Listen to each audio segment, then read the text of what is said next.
Hi everyone, welcome to my journey 0.0 YouTube channel. তো আমার YouTube চ্যানেলে তোমাদেরকে সকলকে স্বাগত জানাই। তো আজকে একটা নতুন বিজ্ঞপ্তি এবং নতুন একটা ভিডিও টপিক নিয়ে চলে এসেছি। সেই ভিডিওটা হচ্ছে বিএসএফ কনস্টেবল পদে নিয়োগ, সেটা নিয়ে আলোচনা করো। মেল ফিমেল ওয়ে আবেদন করতে পারবে, এর থেকে আর বড় সুযোগ হবে না, কারণ ফার্স্টে তোমাদের মাঠ হবে। তো সেটা নিয়ে ক্রাইটেরিয়া কী কী আছে এবং সেটা তোমরা কীভাবে অ্যাপ্লাই করবে সেটা আমরা বলবো। এবং মাঠ পাস আর 50 নম্বর পরীক্ষা দিলে সরকারি চাকরি, ঠিক আছে। এবং মাধ্যমিক পাশে তোমরা অ্যাপ্লাই করতে পারবে। বয়স, বেতন, যোগ্যতা, form fill up full A to Z এই ভিডিওতে তোমরা দেখতে পাবে। সেই জন্য বলছি ভিডিওটুকু লং হতে চলেছে। এবং তোমরা একটু কাজ করো যে চ্যানেলটা ফলো রাখো এবং চ্যানেলটা সাবস্ক্রাইব করে রাখো। যখনই আমি কোনো এরকম নতুন কোনো টপিক নিয়ে ভিডিও বানাবো তখনই যেন তোমরা সেই ভিডিওটা পেয়ে যাও সঙ্গে সঙ্গে। তো বেশি কথা না বলে ভিডিওটা স্টার্ট করা যাক। তো এটা হচ্ছে তোমাদের ফেজ 1 এবং ফেজ 2 দুটাতে তোমাদের এটার ক্রাইটেরিয়া পূরণ হবে। তো ফার্স্টে আমি ফেজ 1-এর কথা বলবো। ফেজ 1-এর ক্রাইটেরিয়া কী কী আছে? ফেজ 1-এর ক্রাইটেরিয়া আছে ফার্স্টে তোমাদের পিইটি, ফিজিক্যাল এফিসিয়েন্সি টেস্ট। তো পিইটি ফার্স্টে হবে। পিইটি তোমাদের কী কী আছে না, পিইটি মেলদের ক্ষেত্রে, মেল ক্যান্ডিডেট যারা মেলের ক্ষেত্রে তাদের 1600 মিটার রান আছে, সেটি তোমাদের কমপ্লিট করতে হবে 7 মিনিট 30 সেকেন্ডে, 7.30 মিনিটে, ঠিক আছে। 7.30 মিনিটে তোমাদের 1600 মিটার রান কমপ্লিট করতে হবে, 1.6 কিলোমিটার রান, এবং 11 ফিট লং জাম্প জিতে হবে, ঠিক আছে। এবং 3বার চান্স পাবে তোমরা, ঠিক আছে। 11 ফিট লং জাম্প এবং 3.5 feet high jump, 11 feet long jump এবং 3.5 ফিট হাই জাম্প।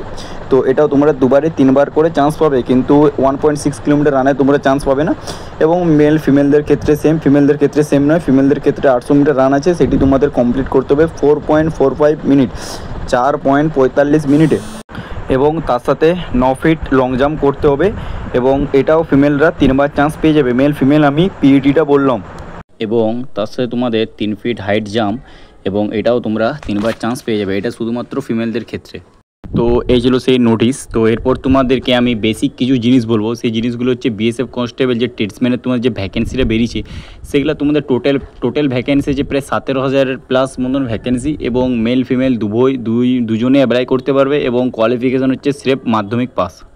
তার সাথে তোমাদেরকে একটা মেন ইম্পর্টেন্ট যে কথাটি বলছিলাম, সেই ইম্পর্টেন্ট কথাটা হচ্ছে বিএসএফ গেট 16টা নিউ ব্যাটালিয়ান, ঠিক আছে। 16টা নিউ ব্যাটালিয়ান তোমাদের এটা আছে, 16টা নিউ ব্যাটালিয়ান আছে। এবং তার সাথে তোমাদের যে সীমান্তে পোস্টিং পড়বে সেটা হচ্ছে পাকিস্তান বাংলাদেশ বর্ডারে তোমাদের এই পোস্টিং পড়বে, ঠিক আছে।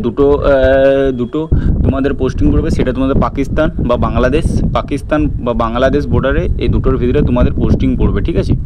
তো তোমাদের হাইট, মেল ফিমেলদের কত হাইট আছে? নর্মালি হাইট তোমাদের যেটা থাকে সেটাই, যেমন হচ্ছে 165 ফিমেলদের, এবং ফিমেলদের আছে 155। এবং তোমাদের মেলদের ক্ষেত্রে চেস্ট সেমি আছে, এদিকে আছে 75 এবং 80। এটা তোমাদেরকে ফুলাতে হবে, ঠিক আছে। 75 সেন্টিমিটার ফুলাতে হবে, ঠিক আছে।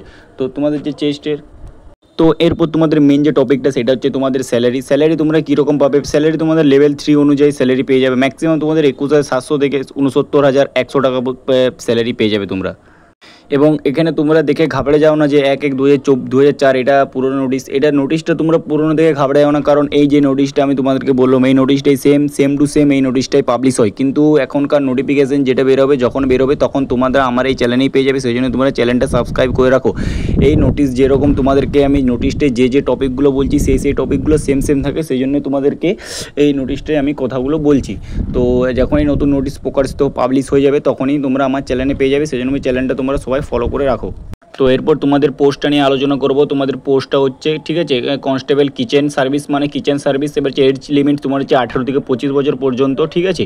18 থেকে 25 বছর পর্যন্ত তোমরা অ্যাপ্লাই করতে পারবে। এবং ম্যাক্সিমাম এডুকেশন কোয়ালিফিকেশান তোমাদের কী থাকা দরকার? ম্যাক্সিমাম এডুকেশন কোয়ালিফিকেশান তোমাদের 10 পাস যোগ্যতা, যে কোনো রেকগনাইজড বোর্ড থেকে মাধ্যমিক পাস যোগ্যতা থাকলেই তোমাদের হবে। এবং তার সাথে এই মাধ্যমিক পাস যোগ্যতার পাশাপাশি NSQF লেভেল 1 এর সার্টিফিকেট যেন তোমাদের থাকে। তো NSQF সার্টিফিকেট তোমরা কীভাবে বানাবে যদি না জানো তো আমাকে ভিডিও কমেন্ট করতে পারো, আমি তোমাদেরকে প্রসেস বলে দেবো যে কীভাবে NSQ লেভেলের সার্টিফিকেট তোমাদেরকে বানাতে হয়। এরপর এজ রিল্যাক্সেশন যেরকম থাকে তোমরা সেটা সবাই ভালো করে জানো, ঠিক আছে। যেমন SC STদের 5 বছর ছাড় থাকে, OBCদের 3 বছর ছাড় থাকে, আর বাকি তো আমি বললাম এই নর্মালদের 18 থেকে 25 বছর পর্যন্ত। আর এক্স সার্ভিসম্যান বা যারা সার্ভিস করছে তাদের 3 বছর প্লাস 3 টোটাল 6 বছর ছাড় থাকবে। এরপর হচ্ছে তোমাদের অ্যাপ্লিকেশান ফিস কত লাগবে। তোমাদের না অ্যাপ্লিকেশান ফিস ইউআর এবং ওবিসি এবং ইডাব্লিউএস সবাইকে তোমাদের 100 টাকা করে পার ক্যান্ডিডেট ফিস লাগবে, এবং এসসি এসটিদের টোটালি ফ্রি, তাদের কোনো টাকা লাগছে না। শুধুমাত্র ইউআর মানে জেনারেলদের, ওবিসি এবং ইডাব্লিউএস ক্যাটাগরিদের 100 টাকা করে ফিস লাগবে। তো ফার্স্টে তোমাদের পিইটি হচ্ছে, তারপর হচ্ছে পিএইচটি, ঠিক আছে। এরকমভাবে পরপর স্টেপ বাই স্টেপ প্রসেস অনুযায়ী যে নোটিফিকেশানটাতে যা আছে সেটাই আমি তোমাদেরকে বলছি, পরপর স্টেপ বাই স্টেপ প্রসেস হবে, ঠিক আছে। তো আমি তোমাদেরকে ফেজ 1 বললাম, এবার ফেজ 2 কী আছে না, ফেজ 2 তোমাদের আছে রিটেন এক্সাম, রিটেন টেস্ট হয়ে গেলেই তোমরা জব পেয়ে যাবে। এরপর তোমাদেরকে সিলেবাস নিয়ে কথা বলবো।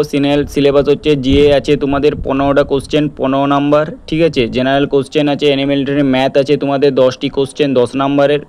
এরপর তোমাদের যে জিকে জিএস বললাম তোমাদের 15 থেকে 15 নাম্বারের। তারপর তোমাদের ম্যাথ আছে 10টি কোশ্চেন 10 নাম্বারের, এবং তোমাদের রিজনিং আছে 15টি কোশ্চেন 15 নাম্বারের, এবং হিন্দি বা ইংলিশ 10টি কোশ্চেন 10 নাম্বারের। তোমরা যেটা চয়েস করবে হিন্দি বা ইংলিশ। আর হ্যাঁ, এক্সামটা তোমাদের বাংলায় নয়, এক্সামটা তোমাদের হিন্দিতেই হবে, এবং টোটাল তোমাদের সময় হচ্ছে প্রায় 1 ঘন্টা। 1 ঘন্টার ভিতরে তোমাদের এক্সাম কমপ্লিট করতে হবে।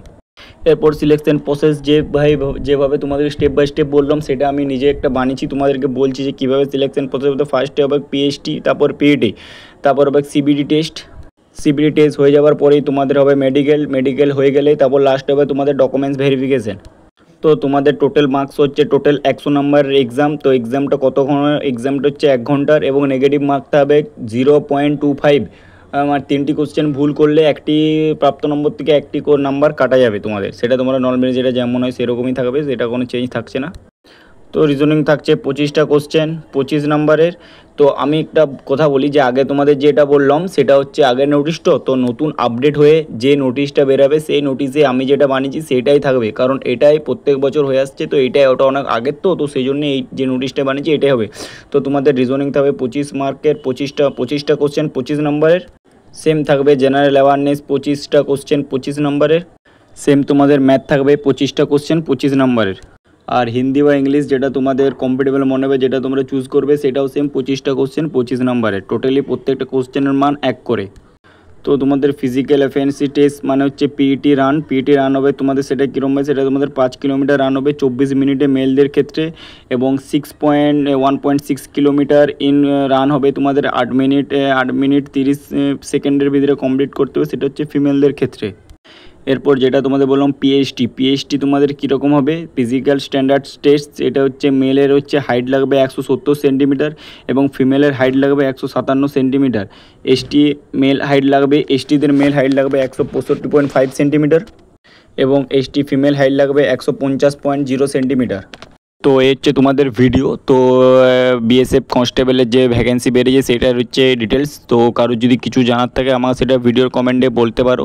এবং এটাই ছিল আজকের ভিডিও। আজকের মতন এখানে দেখা হচ্ছে নতুন কোনো টপিক নতুন কোনো ভিডিওতে। টাটা, জয় হিন্দ, জয় ভারত।